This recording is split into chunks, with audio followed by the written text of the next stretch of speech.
20,000 Roman soldiers marched into a German forest in the year 9 AD.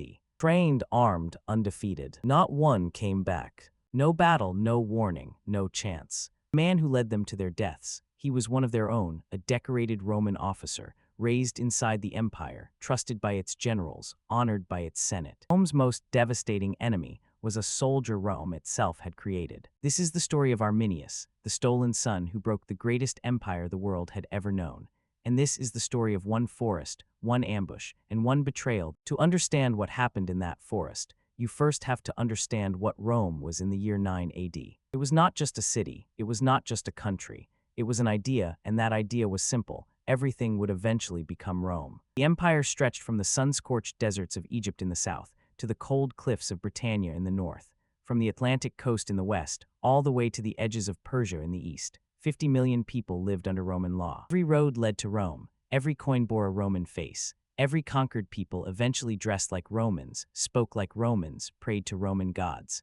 Rome did not just conquer, Rome absorbed. Beyond the Rhine River, the long, gray boundary in the northwest, something resisted. There the forests began. The thin, managed woodlands of Italy or Gaul. These were ancient, dense, trackless forests, dark at midday, silent except for wind and wolves, no Roman roads. To Rome, this was unfinished business. Germania, the wild land beyond the Rhine, held timber, iron, fertile land, and silver. More importantly, it held people, and Rome knew exactly what to do with people. 2 decades, Rome had been pushing into Germania, taking tribute, building forts, appointing governors. The plan was working slowly, but it was working. All Rome needed was one final. When Rome wanted to control a tribe, they had a method more effective than soldiers. They took the children. Specifically, took the sons of tribal leaders, young boys brought to Rome as hostages, raised inside the empire, educated in Latin, trained in Roman military strategy, shaped into Romans in every way except by blood. The idea was elegant. Raise a generation of foreign leaders who thought like Romans, and those leaders would keep their people in line without a single sword being drawn. It worked. Most of the time, one of those children was a boy from the Carusi, tribe of Germania. His Germanic name is lost to history. Rome called him Arminius. He arrived in Rome as a small child and grew up inside the greatest military machine the ancient world had ever produced. He learned Latin. He studied Roman tactics, how the legions formed, how they marched, how they communicated across vast distances, how they broke enemy lines, and crucially, where they were vulnerable. He was sharp, disciplined, and impressive. Rome rewarded him with Roman citizenship, then with a military commission, then with command by his late 20s. Arminius was a decorated Roman cavalry officer who had served in brutal campaigns in the Balkans. He had seen how Rome fought and won in open terrain.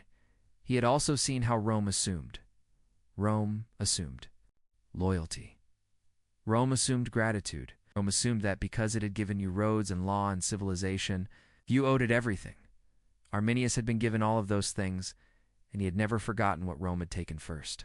Rome sent Arminius back to Germania. It was not to reconnect him with his roots. It was to use him. He was to serve as a liaison, a trusted, local face, to help the new Roman governor, Publius Quinctius Varus, pacify the Germanic tribes. Once and for all, Varus was confident, well-connected, and dangerously comfortable. He had governed Syria with success and saw Germania as his next career achievement. He trusted Arminius completely. Why wouldn't he? The man was Roman-trained, Roman-decorated, practically Roman.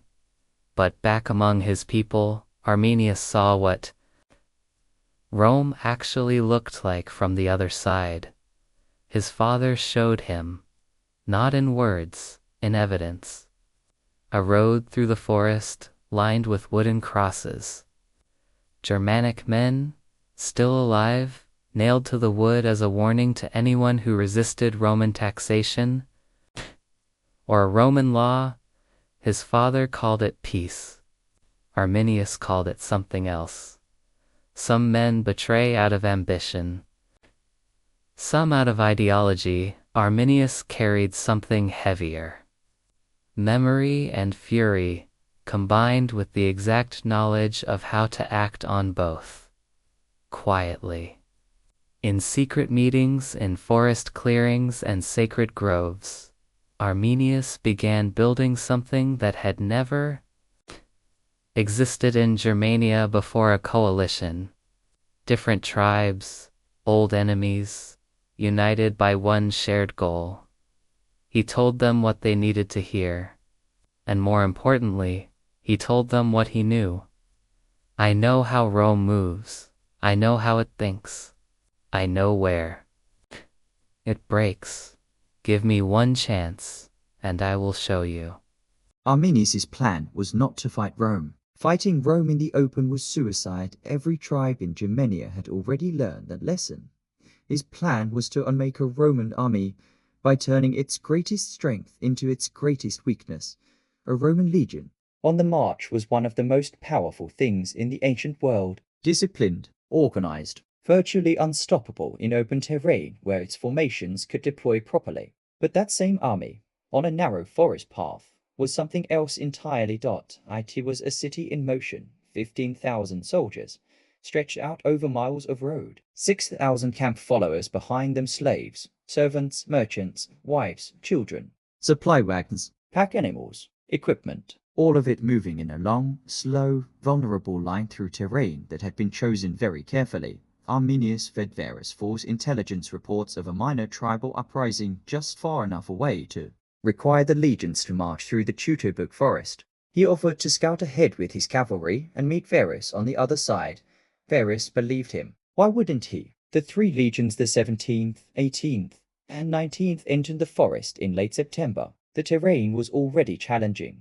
Dense, trees on both sides, a narrow path, boggy ground that sucked up boots and wagon wheels. Then the rain started. Arminius did not return.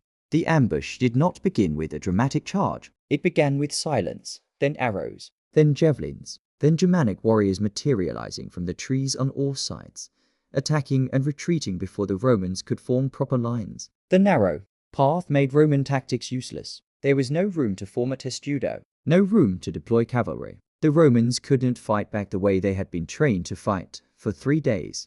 It continued: rain, mud, exhaustion, panic. The column was cut apart section by section. Soldiers who survived the first day had nowhere to retreat. The forest stretched endlessly in every direction, and Germanic warriors held every path. By the end of the third day, all three legions were gone, approximately 20,000 men. Soldiers, officers, camp followers killed in the forest. Varus, surrounded and defeated, fell on his own sword rather than face capture. When the news reached Rome, the Emperor Augustus reportedly wandered his palace in a daze, refusing to eat, banging his head against the walls and crying into the night, "Varus, give me back my legions." Rome did not abandon Germania immediately. It launched punitive raids in the years that followed, but it never again attempted to permanently conquer the land beyond the Rhine. The border held. Think about what that means. If Arminius had failed, if those three legions had survived and crushed the Germanic tribes, Germania would have been absorbed into Rome, just like Gaul and Britannia and Spain. The Germanic tribes would have been Romanized over generations. The languages, cultures, borders, and power structures that eventually formed medieval Europe, Germany, France, the Holy Roman Empire, and everything that followed, would have developed completely differently. The English language, which carries so much Germanic DNA, might never have existed in its current form. One ambush, one forest, one choice. And yet Arminius did not live to enjoy what he had done. The coalition he had built was fragile, united by fear of Rome, not loyalty to him. His own father-in-law had sided with Rome during the battle. His own relatives, years later, fearing his growing power, assassinated him. He was killed by his own people. The man who had united Germania died alone, betrayed, just as he had once betrayed Varus.